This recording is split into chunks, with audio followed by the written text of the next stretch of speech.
Welcome back di Ibadah Online khusus pelajar Radiance. So good to be back. Sebelum kita lanjut, mari sama-sama kita berdoa. Bapak, kami mengucap syukur kalau Tuhan memberikan kami kesempatan untuk kembali mendengarkan sebagian daripada firman-Mu. Kiranya Tuhan yang pimpin waktu ke depan, buka setiap hati dan pemikiran kami untuk dapat mengerti terlebih melakukan firman-Mu ini. Di dalam nama Yesus kami berdoa dan ucap syukur. Amin. Teman-teman, mungkin banyak dari kalian yang pernah lihat juga di TikTok ada banyak potongan drama Cina. Suatu kali saya lagi scrolling TikTok dan ketemulah ada drama Cina yang menceritakan tentang seorang chef legendaris yang punya skill master dan dia benar-benar jago masak. Lebih ekstrimnya lagi, dia ceritain kalau chef ini bisa motong ikan tanpa ikannya mati. Jadi daging ikannya diambil, tapi ikan yang sisa tulang itu dimasukin ke air lagi, dia bisa berenang kayak biasa. Chef itu bilang karena skill yang dia punya, dia bisa motong tanpa melukai bagian paling penting dalam hidup ikan yang membuat dia tetap hidup. Makanya sekalipun dagingnya udah diambil, ikan itu tetap bisa hidup berenang di akuarium yang ada. Walaupun memang sih ini hanya terjadi drama Cina TikTok gitu ya. Tapi sebetulnya kisah ini bisa buat kita refleksi diri sedikit. Kalau kita jadi ikan itu, diambil semua hal yang ada dalam hidup kita sebagai orang Kristen, apa sih satu hal yang paling krusial yang nggak boleh banget diambil? Saya rasa jawabannya adalah relasi pribadi dengan Tuhan. Kalau pelayananmu diambil, kalau leadershipmu diambil, satu hal yang nggak boleh banget hilang adalah relasi pribadi dengan Tuhan. Karena itulah nafas orang percaya. 1 Tesalonika 5 ayat 16-18 bilang gini, bersukacitalah senantiasa, tetaplah berdoa, mengucap syukurlah dalam segala hal, sebab itulah yang dikehendaki Allah di dalam Kristus Yesus bagi kamu. Di ayat itu dibilang hal yang dikehendaki Allah buat kita orang percaya adalah untuk tetap berdoa. Dan hal yang serupa juga pernah dibilang oleh Martin Luther yang dikenal sebagai Bapak Reformasi. Dia pernah bilang gini, to be a Christian without prayer is no more possible than to be alive without breathing. Saya setuju sekali karena saya percaya bahwa relasi yang akrab dengan Tuhan dibangun melalui kehidupan doa kita. Kehidupan doa pribadi kita dengan Tuhan itu yang menunjukkan sebetulnya kita dekat dengan Tuhan atau enggak. Kehidupan doa pribadi kita itu adalah hal yang very essentials karena sifatnya pribadi. Tapi here's the truth. Buat banyak orang yang paling penting jadi seorang pengikut Kristus terkadang adalah pelayanan di gereja, sibuk dengan pelayanan sana pelayanan sini, sibuk dengan berbagai kepanitiaan gereja, sibuk dengan acara gereja, which is not wrong. Tapi on top of your ministry, you need to build a personal relationship with God through prayers. Dan seringkali juga kita suka bikin doa itu jadi kompleks banget gitu. Gimana sih cara doa yang benar? Doa yang benar itu harus dilakuinnya pagi, siang, malam. Doa yang benar itu harus berlutut ya katanya. Atau harus tutup mata, harus 30 menit, harus 60 menit. Many questions in our life yang membuat kita ragu untuk berdoa. Karena kita merasa kita nggak mengerti bagaimana cara untuk berdoa. Nah, berdoa tuh harusnya seperti apa sih? Nah, menurut saya, kita harus ngerti dulu doa itu apa. Tujuan berdoa itu apa sebelum kita lebih dalam lagi tentang gimana cara berdoa. Nah, yang pasti kita harus tahu gini. Prayer is our communication with God. Doa itu adalah komunikasi kita dengan Tuhan. Sama seperti kalau kamu berteman, prinsip dasar berteman itu kan you will have a closer relationship if you spend more time talking with that friend. Sederhana, kalau kamu kasih waktu lebih buat ngobrol bareng, sharing satu sama lain, relasi kamu pasti akan semakin dekat. Makanya ada orang-orang yang kita sebut close friends dalam hidup kita, tapi ada juga yang disebut dengan acquaintance. Acquaintance ini adalah teman selewat gitu, pernah ketemu, kenal sih ya kenal, tapi nggak sesering itu juga ketemu dan nggak sekenal itu juga, kenal selewat aja. Tapi ada juga close friends. Nah, close friends ini kan teman yang akrab banget. Pertanyaannya, dalam hidup kita, apakah kita menjadikan Tuhan itu as our close friend atau hanya acquaintance? Kalau kita mau menjadikan Tuhan sebagai close friend, kita harus spend more time dengan Tuhan. Dan untuk kita bisa spend more time dengan Tuhan, salah satu caranya adalah melalui doa. Through prayers. Itulah sebabnya dibilang kalau doa itu adalah cara kita komunikasi dengan Tuhan. Karena lewat doa kita bisa kenal Tuhan lebih dalam lagi. Dan hari ini kita mau bahas ada beberapa fun principles yang kita rasanya bisa sama-sama agree tentang close friends dan communications. Kita mau bahas ini. Yang pertama, kita harus agree dulu nih. Kalau communication is always a two-way thing. Kata communication ini sebetulnya diambil dari kata dasar co gitu, yang artinya together. Sebuah kegiatan yang nggak bisa dilakuin sendiri, ada kata ko atau yang artinya barengan, saling, dua arah. Nah itu ko. Jadi communication itu terjadi waktu sender ngomong sesuatu, kemudian receiver menerima itu dan memberikan feedback. Itu communication process. Communication itu selalu bersifat dua arah. Gak ada yang suka kan di sini ngomong sendiri gitu. Kayak bayangin aja, kamu cerita sama teman kamu udah panjang lebar, tapi teman kamu juga nggak denger, nggak respon, dia cuma nunjukin flat face. Pasti nggak suka. Ya, kita berharap teman kita merespon nih cerita yang lagi kita share. Sama halnya dengan doa. Doa itu a two-way communication. Dan komunikasi dua arah ini bukan sesuatu hal yang baru, tapi dari awal manusia berelasi dengan Tuhan, sadar nggak sadar, Tuhan contohin cara komunikasi yang dua arah. Kalau kita ingat waktu Adam dan Hawa jatuh dalam dosa dan mereka bersembunyi, Allah datang tuh ke taman tersebut dan Allah jelas tahu Adam Hawa ada di mana. Allah juga tahu Adam Hawa habis ngelakuin apa karena dia Maha tahu.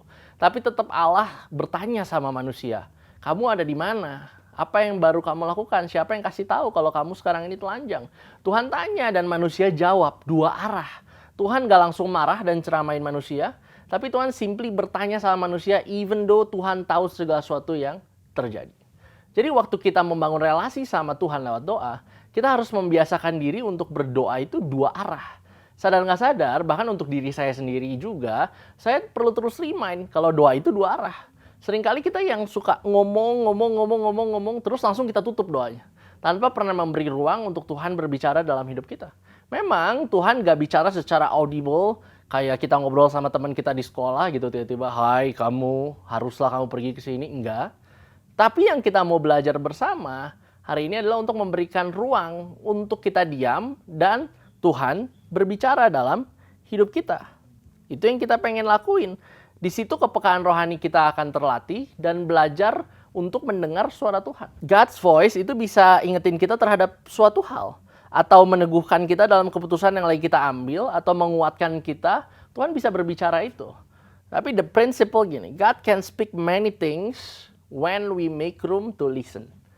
Only when we make room to listen. Kalau kita ngomong terus di dalam doanya kita, nggak pernah mau mendengar Tuhan mau bicara, maka kita nggak akan pernah dengar Tuhan bicara dalam hidupnya kita. Kita hanya akan ngomongnya terus sama Tuhan, tapi kita nggak pernah ada kesempatan untuk mendengar Tuhan yang bicara dalam hidup kita.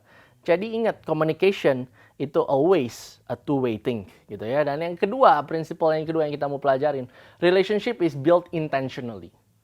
Ada kalimat gini, nobody likes a friend who comes only when he needs something from you. Bener gak? Nggak ada yang suka gitu kalau punya teman yang cuma datang waktu dia ada butuhnya aja. Misal kamu jago fisika, dan teman yang satu ini cuma nyamperin kamu, cuma mau ngobrol sama kamu kalau mau ulangan fisika. Atau kalau butuh teman di project fisika, baru mau ngobrol sama kamu. Selebihnya dia nggak pernah kayak kenal sama kamu. Iya, pasti nggak suka gitu ya. Sama halnya dengan hal tersebut, jangan sampai kehidupan doa kita itu cuma datang sama Tuhan waktu ada butuhnya aja. Misal, kamu mau ujian besok, oke hari ini harus berdoa. Tapi setelah itu bye. Bye doa, bye Tuhan.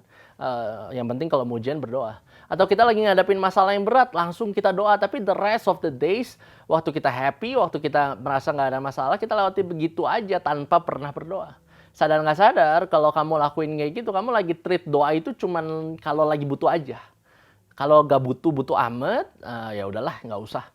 Untungnya banget, Tuhan selalu dengar doa kita. Mau kita datang lagi ada butuhnya doang, atau kita datang sama Tuhan lewat doa setiap hari, Tuhan selalu dengar doa-doa kita. Tapi for us to build closer relationship with God, kita perlu biasain untuk bangun kehidupan doa setiap hari dalam setiap keadaan. Itu yang Filipi 4 ayat 6 bilang, janganlah hendaknya kamu khawatir tentang apapun juga, tetapi nyatakanlah dalam segala hal keinginanmu kepada Allah, dalam doa dan permohonan dengan ucapan syukur. Dalam segala hal, sampaikan melalui doa. Kadang kita suka debatin gitu ya, kapan sih waktu doa yang seharusnya? Katanya doa itu cuma boleh pagi ya. Karena ada ayatnya kan, Yesus bilang, oh Yesus pagi-pagi benar dia pergi dan berdoa.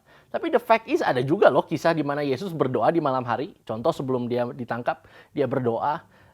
Ada yang bilang juga kalau doa itu harus di dalam kamar. Karena harus di tempat yang tersembunyi, nggak ada yang lihat. Tapi Yesus juga ada tuh doa di luar, nggak di dalam kamar. Jadi gimana gitu. Nah teman-teman, here's the thing. Ada banyak kisah di mana seseorang berdoa di Alkitab. Tapi the main focus itu bukan untuk duplikasi, tapi dijadikan pembelajaran buat kita. Kalau ditanya kapan waktu doa yang benar, jawabannya firman Tuhan bilang di dalam segala hal, di dalam segala keadaan, apapun season kehidupanmu, berdoalah. Kapan di sini tuh lebih daripada sekedar debatin pagi atau malam, tapi soal membiasakan diri berdoa setiap saat. Apapun keadaanmu, apapun season kehidupanmu, setiap hari datang sama Tuhan berdoa. Sampaikan isi hatimu dan belajar dengar suara Tuhan. That's a prayer life that we all want to have. Kalau tadi dibilang relationship is built intentionally, kita memang perlu belajar untuk set a time khusus memang untuk berdoa. Pada zaman saya masih SD, di situ kita belum benar-benar mengenal yang namanya HP. Jadi pada zaman itu ada telepon rumah. Kalau kita di sekolah punya teman, biasanya kita udah janjian. Nanti jam segini, jam 5 kita teleponan ya. Dan kita bakal hafalin tuh nomor telepon rumah kita dan kasih ke teman kita, tulis di diary atau di notes biar nanti bisa saling telepon. Nah, udah kayak gitu, kita mulailah pulang ke rumah, kita tunggu waktunya dan waktu-waktu tersebut yang kita udah janjian tiba, kita cepet-cepet ke telepon nomor tersebut gitu. Pas sudah kita telepon, kita bilang, "Sore Om, Tante, mau ngomong sama si A," gitu. Barulah di situ kita bisa ngobrol. Dan saking serunya ngobrol, biasanya orang tua kita yang stopin gitu. Mereka yang akan bilang, bayar telepon mahal, udahan. Baru udahan. Dan besokannya gitu lagi. Dan the fact is, kita cuma bisa telepon satu orang in a day. Zaman itu nggak ada conference call gitu. Yang ngebuat pada saat itu kalau kita udah telepon sama satu orang, ya fokuslah sama satu orang gitu. Waktu untuk ngobrol, teleponan, itu berharga banget. Dan again, kita harus intentionally set a time to talk. Bahkan sampai hari ini pun konsepnya sebetulnya mirip. Kamu hanya bisa ngobrol deep kalau kamu set the time to talk with your friend intentionally. Barulah kamu bisa ngobrol panjang lebar. Tapi kalau kamu cuma selewat ketemu hi-bye di kantin, kamu nggak akan bisa share banyak hal di dalam obrolan kamu. The same thing goes with prayer. Di dalam kehidupan doa, kita perlu untuk build it intentionally. Kita perlu untuk set a time. Memang waktu itu kita khususkan buat berdoa. Beda banget ya sama doa makan. Kalau doa makan kan biasa singkat banget karena ya udah lapar gitu. Nah, doa ini, doa waktu khusus ini, kita memang khususkan waktu kita untuk benar-benar share what's going on with our life sama Tuhan. Dan belajar kasih waktu tenang untuk mendengar Tuhan bicara dalam hidup kita. Mungkin kamu bisa set like 15 minutes per day atau 30 minutes kalau kamu punya waktunya, it's good enough gitu. Tapi belajar untuk berbicara dan mendengar. So we learn hari ini kalau komunikasi itu dua arah. Doa kita pun harus dibangun untuk menjadi doa yang dua arah. Nggak hanya kamu bicara, tapi dengar Tuhan bicara. Yang kedua, kita belajar juga kalau relasi itu dibangun secara intentional. Kamu perlu set a time to pray daily. Bukan hanya doa makan, doa tidur. Tapi memang kamu yang harus khususkan waktu untuk berdoa di mana nggak banyak distraksi. Dengan dua prinsip ini aja, kamu lagi membangun kehidupan doa yang dua arah dan intentional. Nah, balik ke pertanyaan di awal tadi, how to pray. Gimana cara doa yang tepat? Teman-teman, saya bisa bilang gak ada limitasi dalam doa. Karena doa itu komunikasi kita dengan Tuhan. Jadi gak ada yang membatasi harus seperti apa sih, yang benar tuh harus kayak gimana. Apa aja yang boleh di-share sama Tuhan dan apa aja yang gak boleh di-share sama Tuhan. Gak ada yang melarang. You can share everything sama Tuhan. Bahkan kamu pun boleh meminta apa saja dalam doamu.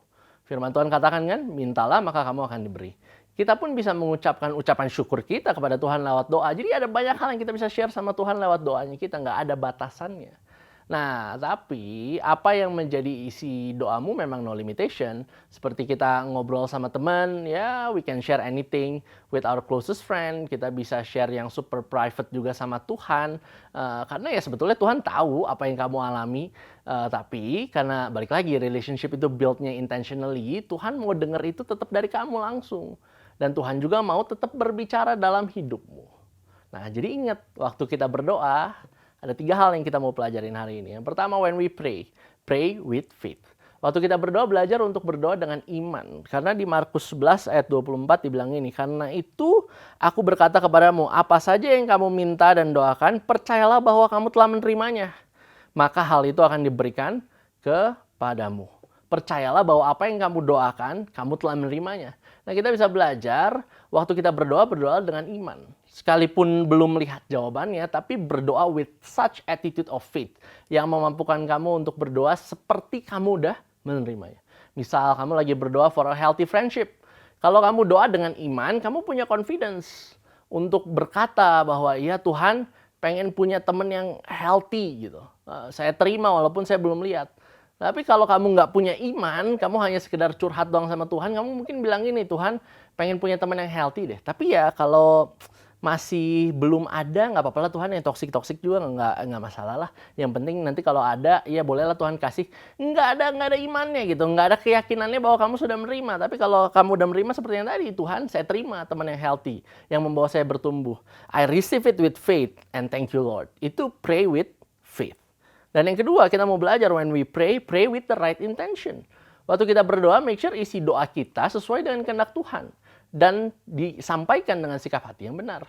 Kalau doa kamu untuk bikin orang lain celaka, ya pasti Tuhan nggak akan jawab doa itu. Kalau isi doamu nggak sesuai dengan kehendak Tuhan, ya jelas Tuhan juga nggak akan jawab doamu. Misal, kamu berdoa, Tuhan, besok mau ujian, tolong biar pengawasnya guru yang udah lebih tua. Biar lebih gampang nyonteknya. Ya udah jelas, intensinya salah, nggak sesuai kehendak Tuhan, it won't happen. Justru harusnya kamu berdoa minta Tuhan itu menyertai kamu. Memberikan kamu hikmat, kepintaran, akal budi untuk menghadapi ujian yang ada. That's the right intention and according to God's will. Nah, karena prinsipnya doa orang benar bila dengan yakin didoakan sangat besar kuasanya. Dan yang ketiga kita mau belajar, when we pray, seal it in the name of Jesus. Waktu kita berdoa, make sure kita berdoa dalam nama Yesus. Yohanes 14 ayat 14 bilang gini, jika kamu meminta sesuatu kepadaku dalam namaku, aku akan melakukannya. Waktu kita nulis surat dan mau kirim lewat pos, setelah ditulis kan kita harus tulis alamat tujuannya kemana dan kita perlu pasangin perangko. Kalau nggak ada perangko, nggak akan bisa dikirim itu surat. Perangko itu yang sealed the letter. Nah, the same analogy juga sama dengan doa. Waktu kita udah sampein semua hal dalam doa kita, make sure we sealed it in the name of Jesus. Kita berdoa, perkatakan dalam nama Yesus, amin. Karena ada kuasa di dalam nama Yesus. Dan itu yang membuat doa kita bukan hanya curhat belaka, tetapi ada power, ada kuasa karena di-sealed dalam nama Tuhan Yesus. So, dengan kita memasuki tengah bulan Maret, mau masuk bulan April, mau masuk Paskah, kita sama-sama bangun kehidupan doa pribadi kita. Karena itu adalah nafas orang percaya. Kalau kita hanya sekedar sibuk dengan pelayanan, dengan pekerjaan di gereja, tapi nggak pernah membangun kehidupan doa yang personal bersama dengan Tuhan, one day you will burn out, dan semakin hari kamu semakin sibuk, tapi ternyata kamu nggak pernah kenal Tuhan secara personal. What God wants in life is to have a personal relationship with you. Mari sama-sama kita berdoa. Bapak, kami mengucap syukur untuk hari ini. Kalau kebenaran firman-Mu mengingatkan kami untuk punya kehidupan doa pribadi. Untuk kami bisa datang sama Tuhan, share our life. Biar kiranya Tuhan juga yang berbicara dalam kehidupan kami. Kami mau Tuhan belajar untuk memberikan ruang, untuk mendengar Tuhan bicara dalam kehidupan doa pribadi kami. Gak hanya kami yang ngomong Tuhan, tapi Tuhan juga yang berbicara dalam kehidupan kami. Kiranya Tuhan yang pimpin. Kalau kami mau bangun ini dalam kehidupannya kami, Tuhan juga yang terus guide kami untuk punya konsistensi di dalam hidup. Di dalam nama Yesus kami berdoa dan mengucap syukur. Amin. Bagi teman-teman yang membutuhkan konseling ataupun dukungan doa, kalian bisa scan QR code yang ada di bawah ini. Nanti akan ada leader ataupun konselor yang menghubungi dan mendoakan teman-teman sekalian. So, that's all for this weekend. See you next week.